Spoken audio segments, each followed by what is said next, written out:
नमस्कार. येणारी विधानसभा निवडणूक जी आहे महाराष्ट्रातील, त्यामध्ये शिवसेना उद्धव बाळासाहेब ठाकरे या पक्षाला जर त्यांनी स्वबळावर लढवली किंवा महाविकास आघाडीमधून जरी लढवली, तरी कमीत कमी 55 ते 65 ही त्यांची जागा त्या जिंकू शकतात. तर याच्यापेक्षाही त्यांची कामगिरी चांगली असू शकते. पण कोणत्या जागा हमखास आहेत, ते आपण या व्हिडिओमध्ये बघणार आहोत. तर बघा, कोल्हापूर जिल्ह्यापासून आपण सुरुवात करूया. तर शाहूवाडी मतदारसंघ, शिरोळ आणि हातकणंगले, कोल्हापूर उत्तर आणि राधानगरी असे 5 मतदारसंघ आपण इथं कन्सिडर केलेले आहेत. तर कोल्हापूर उत्तर आणि शाहूवाडी आणि शिरोळ हे अ, जे शिवसेनेचे मतदारसंघ आहेत, इथं त्यांनी हे जिंकण्याची खूप शक्यता आहे.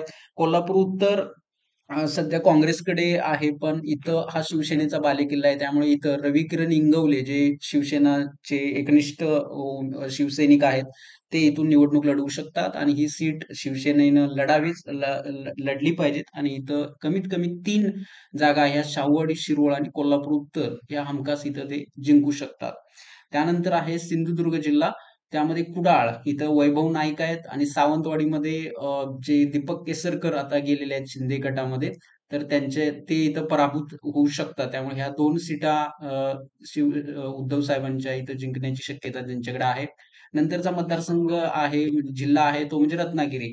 शिवसेनेच्या जी आत्ताची लोकसभा पार पडली, त्यामध्ये विनायक राऊतांना या सर्व मतदारसंघामध्ये चांगलं लीड मिळालं होतं. त्यामुळे त्याचा फायदा त्यांना या निवडणुकीमध्ये हमखास होताना दिसतोय. हे 5ही मतदारसंघ आहेत.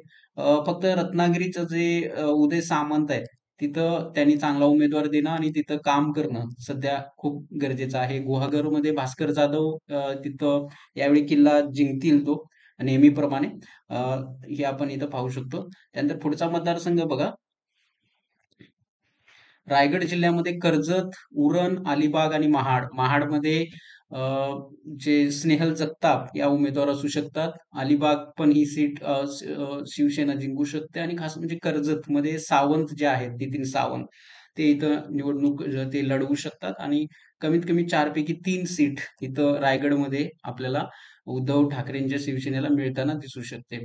त्यानंतरचा जो महत्वाचा शिवसेनेचा एरिया आहे तो म्हणजे मुंबई जिल्हा. त्यातल्या मधल्या माहीम. माहीममध्ये सदा सरवणकर आहेत.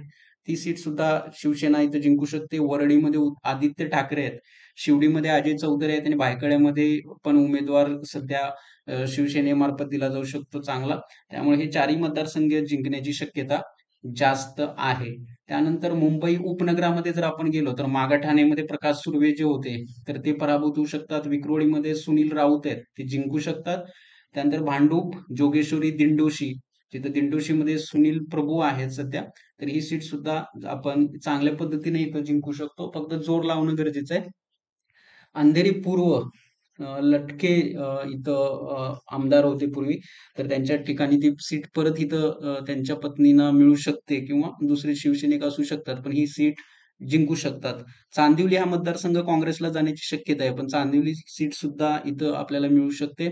चेंबूर, कुर्ला, कलिना, वांद्रे पूर्व सध्या काँग्रेसकडे आहे, पण ही सीट सुद्धा वरुण सरदेसाई लढण्याची शक्यता आहे. त्यामुळे ही सीट पण आपण जिंकण्याच्या याच्यामध्ये पकडलेले आहेत. त्यानंतर पालघर जिल्ह्यामध्ये पालघर आणि बोईसर हे 2 मतदारसंघ आपण जिंकू शकतो. त्यामुळे इथं शिवसेनेनं चांगले उमेदवार दिले पाहिजेत आणि जिंकून येण्याचं जे मेरिट लागतं त्यानुसार उमेदवार दिले पाहिजेत. पालघर लोकसभेमध्ये जो उमेदवार दिला होता तो चांगली त्यांनी फाईट दिली.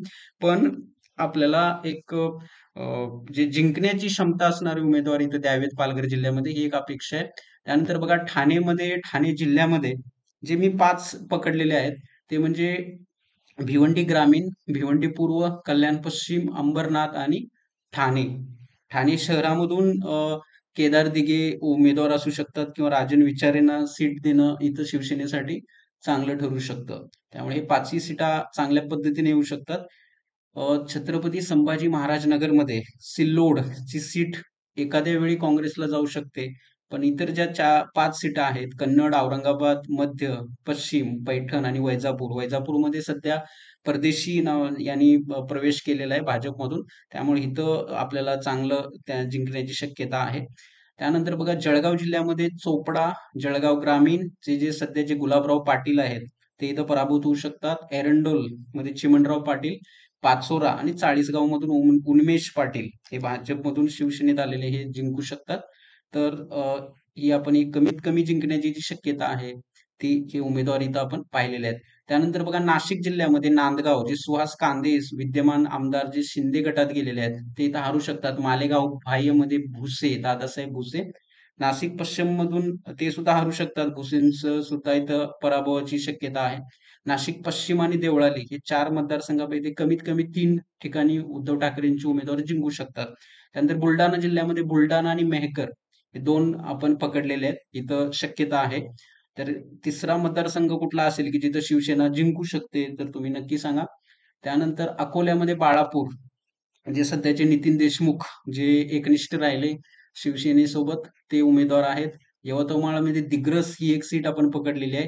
हिंगोली जिल्ह्यामध्ये कळमनुरी, जे सध्याचे संतोष बांगर, ज्यांनी शेवटी ते गेले होते शिंदे गटात, ते इथं पराभूतांच्या लिस्टमध्ये आपण त्यांना पकडलेलं आहे. त्यामुळे ते हरू शकतात. परभणी जिल्ह्यामध्ये परभणीमध्ये एक विद्यमान आमदार आहेत उद्धव ठाकरेंच्या शिवसेनेमध्ये, ते सुद्धा जिंकू शकतात.